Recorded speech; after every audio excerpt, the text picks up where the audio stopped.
Assalamualaikum guys. Hari ini kami mau ke makam Malikus Saleh di Lok Semawe. Ikuti kami terus ya. Nah, ini kami lagi di perjalanan menuju ke sana. Nah, ini sudah sampai, ada Vira, ada Faiza. Nah, ini ada Rida, ada Husna, ada Nona. Inilah komplek pemakaman Sultan Malikus Saleh. Ye, sudah sampai. Nah, ini kita sudah sampai di makamnya. Nah, ini ada bapak yang ditugaskan untuk memberikan materi kepada kami tentang bagaimana sih sejarah Sultan Malikus Saleh itu yang mendirikan kerajaan Samudra Pasai. Nah, jadi Sultan Malikus Saleh ini mempunyai nama dasar Merah Silu bin Merah Abdullah bin Merah Ahmad. Nah, setelah menjadi pemimpin raja-raja dan rakyatnya, nama beliau itu diganti menjadi Sultan Malikus Saleh. Beliau mempunyai anak bernama Sultan Malikul Zohir, yang artinya menyatakan. Beliau memimpin kerajaan Samudra Pasai selama 27 tahun dari tahun 1270 sampai 1297 Masehi. Sebelum beliau wafat, beliau menyerahkan kerajaan kepada putranya bernama Sultan Malikul Zohir. Dan beliau wafat pada tanggal 15 Ramadan tahun 1297. Teman-teman tahu nggak arti kata merah itu apa?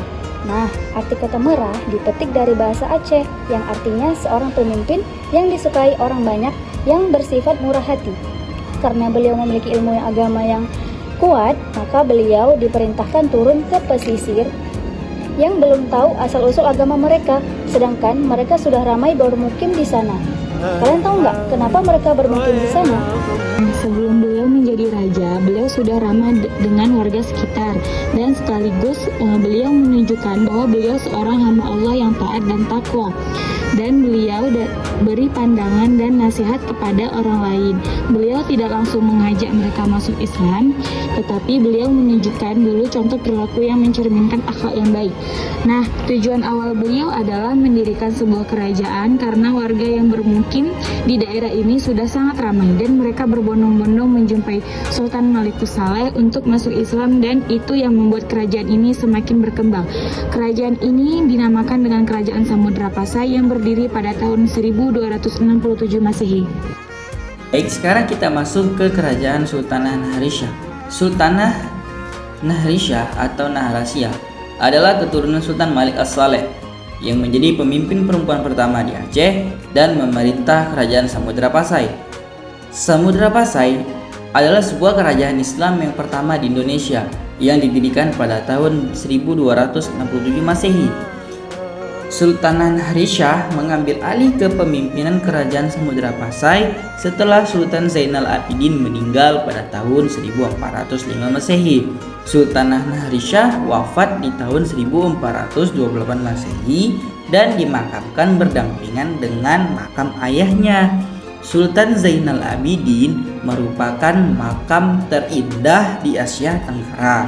Putri Nahrisyah merupakan ratu pemerintah kerajaan Samudra Pasai dalam rentang waktu 1406 sampai dengan 1428 Masehi. Ia merupakan sultanah perempuan pertama di Asia Tenggara, memerintahkan dengan arif bijaksana dengan sifat keibuan serta kasih sayang. Ratu Nahrasia dikenal sebagai sosok yang bijak dan arif. Selama berada di tampuk kepemimpinan, ia merupakan sifat dan keibuan yang penuh kasih sayang. Saat ini, harkat dan martabat perempuan begitu mulia. Selama masa pemerintahan Ratu Nahrisyah, harkat dan martabat perempuan begitu mulia. Banyak perempuan terlibat aktif dalam penyebaran Islam, beberapa di antaranya menjadi penyiar agama. Masa pemerintahan Sultanah Malikah Nahrasyah, penyebaran agama Islam menjadi semakin pesat. Kesultanan Samudra Pasai sendiri mencapai puncak masa kejayaan pada masa pemerintahan beliau. Nah guys, itulah penjelasan dari kami mengenai sejarah kerajaan Samudra Pasai yang ada di Aceh. Oke, kapan-kapan lagi. Sampai jumpa.